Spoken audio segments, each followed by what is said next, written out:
கர்த்தர் ஒருவருக்கே ஸ்தோத்திரம் உண்டாவதாக. May all praises be to God's holy name today. 2025 December மாதம் 28ஆம் தேதி கடைசி ஞாயிற்றுக்கிழமை. Today is the last Sunday morning. Today is 28th month of December 2025.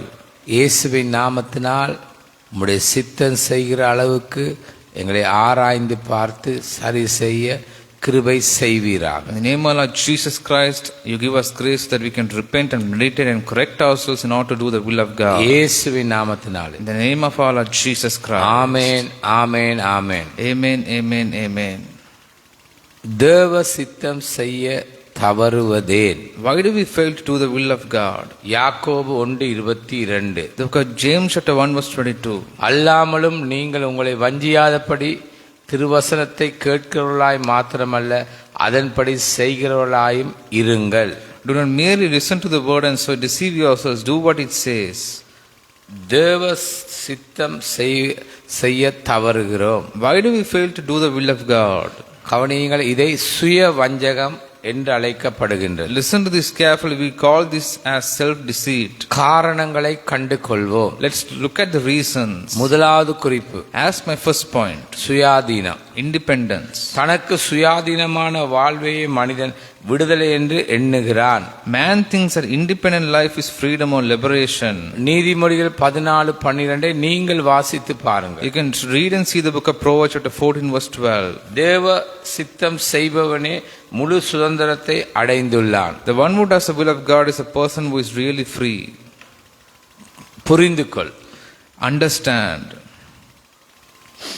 நமக்கு தெரிந்தோ தெரியாமலோ பெரும்பாலும் நாம் நமது சொந்த திட்டங்களுக்காக தேவனுடைய சம்மதத்தை ஜெபத்தில் நாடுகிறோம்.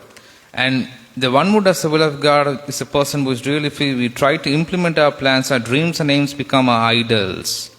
நமது திட்டங்களை செயல்படுத்த முற்படுகின்றோம். And we try to implement our plans. நீங்கள் யாக்கோபு 4:13-16 வரை வாசித்து பாருங்கள். You can read the book of James chapter 4 verse 13 to 16. நமது கனவு குறிக்கோள்கள் விக்கிரகங்களாகிவிட்டது. Our dreams and our aims become our idols. வாழ்வு அர்த்தமாகிவிட்டது. Life becomes meaningless. வாசித்து பாருங்கள் எசேக்கியேல் 14:4. You can read the book of Ezekiel chapter 14 verse 4. நன்றாய் கவனியுங்கள். Listen to this carefully. சுய ஆட்சியிலிருந்து இறையாட்சி அல்லது தேவ சித்தத்துக்கு மாறு. And if we live according to our flesh, we become enemies of God.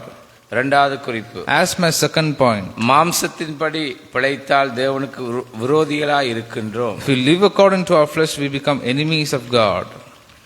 கிறிஸ்தவ வாழ்வில் பாவ விருப்பத்திற்கு மறுப்பு தெரிவிக்காவிட்டால் தூய ஆவியின் நடத்துதலுக்கு அடிபணிவது கடினம். In Christian life, if we don't reject the desire to sin, it is not easy to obey the guidance of the Holy Spirit. அவை நம்மை ஆளுகை செய்யக்கூடாது. And it should not drain us.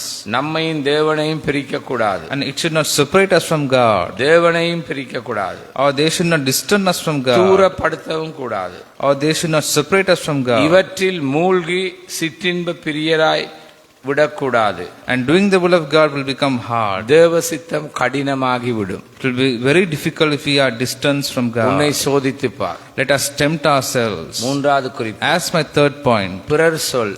advice from others. அளவுக்கு மீறி பிறரின் ஆலோசனை நம்மை குழப்பிவிடும். Too much of advice from others will confuse us. பிறர் சொல் கேட்டு கீழ்ப்படுகிறவர்கள் அதிகம். A lot of people take advice and correct themselves from others. அது வேதனையாய் மாறிவிடும். And this will be very sorrowful. மத்தேயு 16:22-23 வரைக்கும் நாங்கள் வாசித்து பார்ப்போம். When we read the book of Matthew chapter 16 verse 22 to 23. அப்பொழுது பேதுரு அவரை தனியே அழைத்து கொண்டு போய், ஆண்டவரே, இது உமக்கு நேரிடக்கூடாது, இது உமக்கு சம்பவிப்பதில்லை என்று அவரை கடிந்து கொள்ள தொடங்கினான்.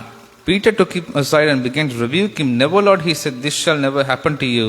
அவரோ திரும்பி பேதுருவை பார்த்து, எனக்கு பின்னாக போ சாத்தானே, நீ எனக்கு இடரலாய் இருக்கிறாய்.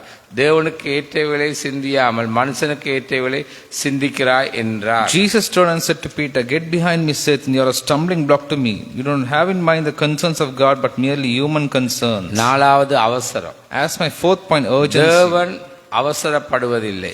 God never does things in a hasty way. ஆத்திரப்படுவதும் இல்லை. He never becomes angry too.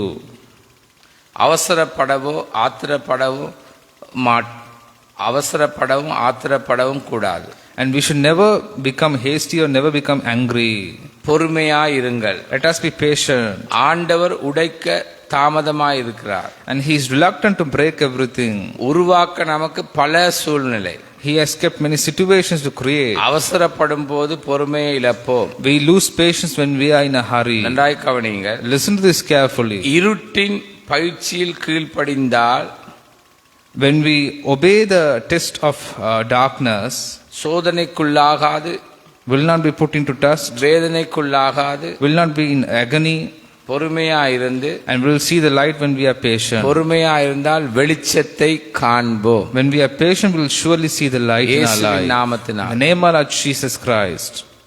நம்மை ஆராய்ந்து சோதித்து பரிசுத்தப்பட கிருபை செய்வீராக. To give us grace that we can purify ourselves, become holy and correct ourselves. அடுத்த வருடம் இப்படி வாழாத வண்ணம் Let us not live the same life in the next year. சித்தம் செய்து வாழ கிருபை Let us செய்வீராக. live our life by doing the will of God. 2025 12வது மாதம் 28ஆம் தேதி கடைசி ஞாயிற்றுக்கிழமை. This is the last Sunday morning. Today is 28th the month of December the year இந்த 2025. வருடம் 25 அடுத்த வருடத்துக்கு வராது.